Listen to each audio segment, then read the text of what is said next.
Have you ever had a video project that did not go according to plan? Or have you ever had a video project that had no plan at all? Odds are, It didn't turn out very well. Now, by putting luck aside, we'll walk you through a series of steps to show you how to make a proper video that is guaranteed to get your message across to your audience. Come right this way.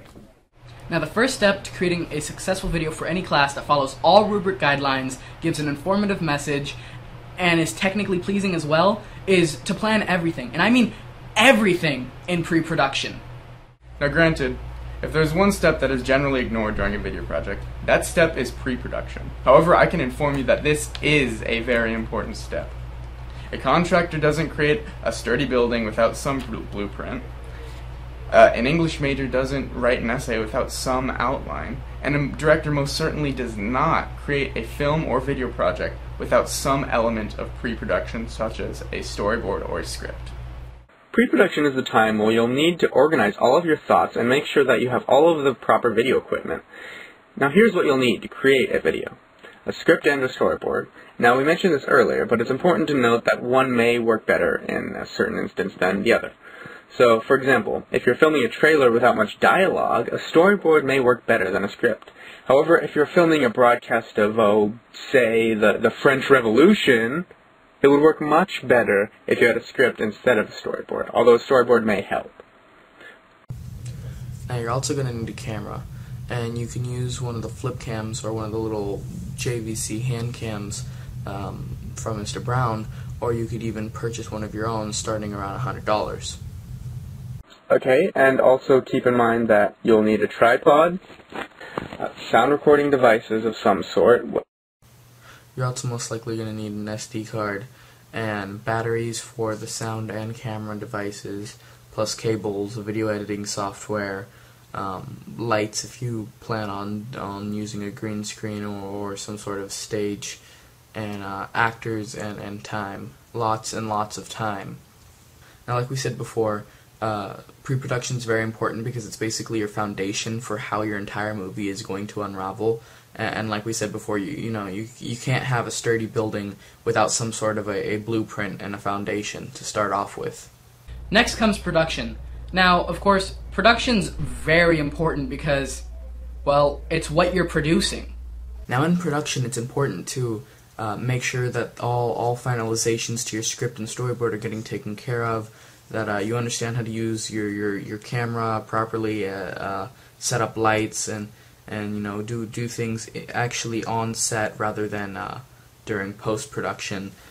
And the reason you would want to do this stuff on set rather than in some form of post-production is just because of the fact that it'll help save time, and in the end, you could always change it again in post-production to create an even better video project. So it always just helps to think of everything.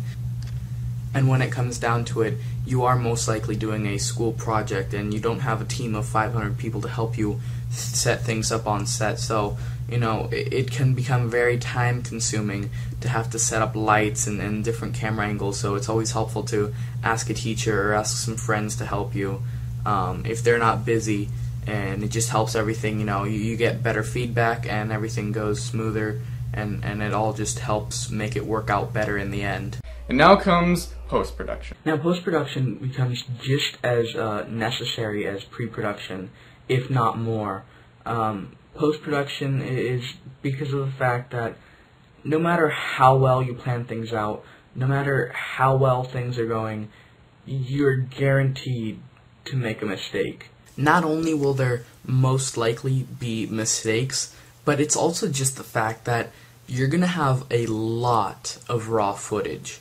Like, for example, even this public service announcement that we are creating right now, we have about 8-9 minutes of raw footage. Actually, that's just take 3.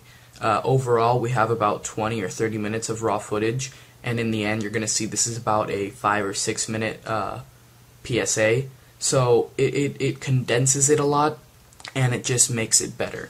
So there's post-production because it helps cut out those mistakes and edit the film into a more pleasing material that people will not only enjoy, but you will receive a better grade on. Now, for tips for post-productions, there's no real step-by-step direction. It's more just, here's a raw footage, compile it together, and do the best you can. And that's your editing right there. So, I mean, there's no real tips, it's just mostly what work you do. We hope that these tips were enough for you to put together a successful video project.